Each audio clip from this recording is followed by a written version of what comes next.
এই ডিম পিঠা আর হচ্ছে এমনি নর্মাল পিঠা, আর এই হচ্ছে হাঁসের মাংস।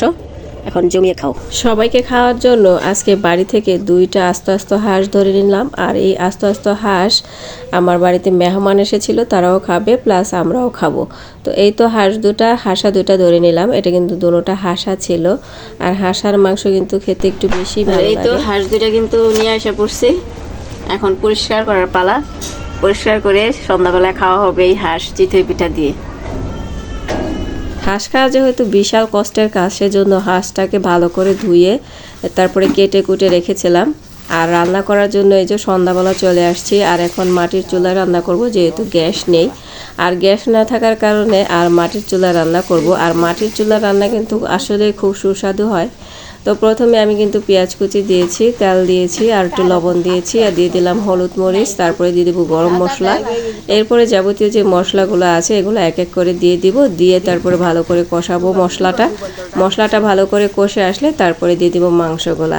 তো এখন আমরা হচ্ছে গিয়ে রাত্রে রান্না করতেছি। আর রাত্রে রান্না করার কারণ হচ্ছে গিয়ে সারাদিন অন্যান্য ঝামেলা ছিল, আর সেগুলো সারার পরে আমি হাঁসটা ভালো করে পরিষ্কার করতে করতে রাত্র হয়ে গেছে। আর যাই বলেন, একটা পুরুষ মানুষের সারাদিন খাটার পরে রাত্রে একটু সুযোগ আছে বিশ্রাম করার, কিন্তু একজন মহিলা মানুষ বা একজন গৃহিণী তার সারাদিন কাজ করার পরেও যদি দেখা যায় যে বাড়িতে কোনো মেহমান আছে, তাহলে কিন্তু তাকে রাত্রেও প্রচুর পরিমাণে খাটাখাটনি করতে হয়। আর যদি রান্না থাকে তাহলে কোনো কথাই নেই, কোনো এক্সকিউজ নেই, শুধু আপনাকেই করতে হবে আর আপনাকেই সব কিছু সামাল দিতে হবে একা হাতে।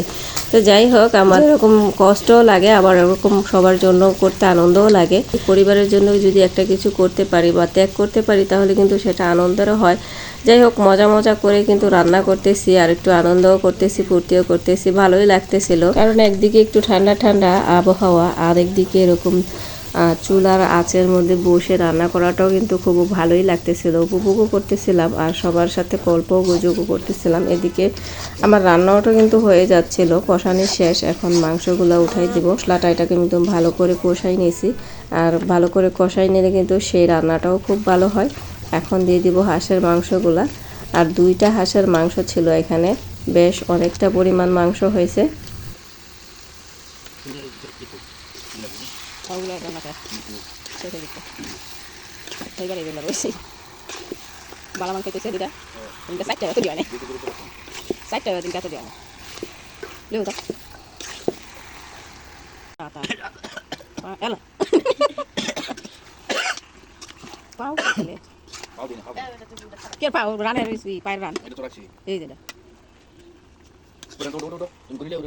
আমি ঘুরি পাই না, সব দিছ দিয়েছি।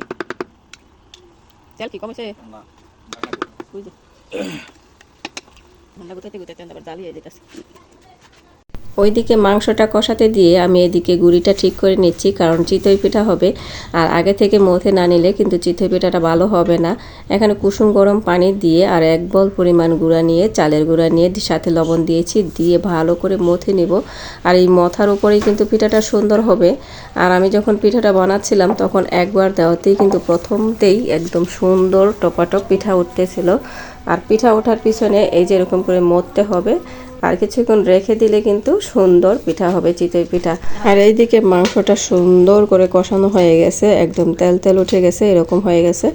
আর এখন দিয়ে দেবো পানি, পরিমাণ মতো পানি দিয়ে তারপরে মাংসটা রান্না করে নেব। কড়াই ভর্তি করে কিন্তু পানি দিয়েছি, যেহেতু 2টা হাঁসের মাংস। আর হচ্ছে গিয়ে হাঁসের মাংসটা যত জাল হবে ততই খেতে ভালো লাগবে, আর মাংসটা নরম হবে, আর গ্রেভিটাও অনেক ঘন হবে। তো সেজন্য এই তো একটু পানি বেশি করে দিয়ে তারপরে রান্না করে নিয়েছি। আর রান্না আমার ওদিকে হয়ে গেছে। আর এদিকে চিতই পিঠা বানাচ্ছি। এখানে কিন্তু হাঁসের ডিম দিয়ে আমরা চিতই পিঠা বানাচ্ছি। প্রথমে ওই তো একটা বানিয়েছি ডিম পিঠা, আর এখন ওই যে আরও একটা ডিম পিঠা বানাচ্ছি হাঁসের ডিম দিয়ে। তো কেমন হবে হাঁসের ডিম দিয়ে চিতই পিঠা, আর হচ্ছে হাঁসের মাংস। তো যাই বলেন, আজকের রান্না আর খাওয়া দাওয়াটা করতে করতে কিন্তু আমার বেশ রাত্র হয়ে গেছিল, কিন্তু সবাইকে খাওয়াতে কিন্তু ভালোই আনন্দ লাগতেছিল, কারণ সবাই আমার প্রিয়জন। সবাইকে যখন এরকম খাওয়াচ্ছিলাম আর সবাই যখন তৃপ্তি করে খাচ্ছিল, অনেকই ভালো লাগছে। আর খাবার খেয়ে যখন এক একজন রিভিউ দিচ্ছিল যে অনেক মজা হয়েছে, অনেক মজা হয়েছে। আর শীতের মধ্যে এরকম গরম গরম চিতই পিঠা আর হাঁসের মাংস বাহিরে না খেয়ে বাড়িতে খাওয়া অনেক বেস্ট। আর বাড়িতে খেয়ে সবাই কিন্তু তৃপ্তিও পায়, অনেকগুলো খাওয়াও যায়। তো তাই তো আমি বাড়িতে আজকে বানাই দিলাম, আর এক একজন খেয়ে অনেক মজা পেয়েছে। অস্থির হয়েছিল আজকের রান্নাটা। এই ডিম পিঠা আর হচ্ছে এমনি নর্মাল পিঠা, আর এই হচ্ছে হাঁসের মাংস। এখন জমিয়ে খাও।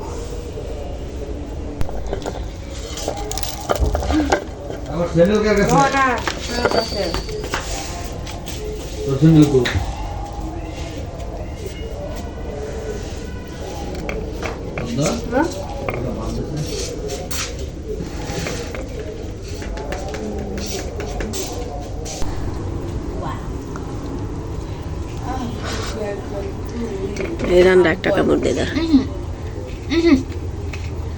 একটা কামড় দিয়ে দাও। আর আজকের খাবারের মজার কথা কি আর ওই বলবো, অস্থির ছিল। শুধু এতটুকুই বলবো, একদম অস্থির।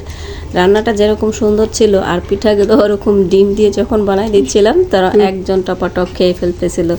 তো আজকের ভিডিও কেমন লাগলো অবশ্যই কমেন্টে জানিয়ে যাবেন। ভালো লাগলে সাবস্ক্রাইব করে দেবেন, আর অবশ্যই একটা লাইক দিতে ভুলবেন না। আবার দেখা হবে নতুন কোনো ভিডিওতে। ততদিন পর্যন্ত ভালো থাকুন, সুস্থ থাকুন। আসসালামু আলাইকুম, আল্লাহ হাফেজ।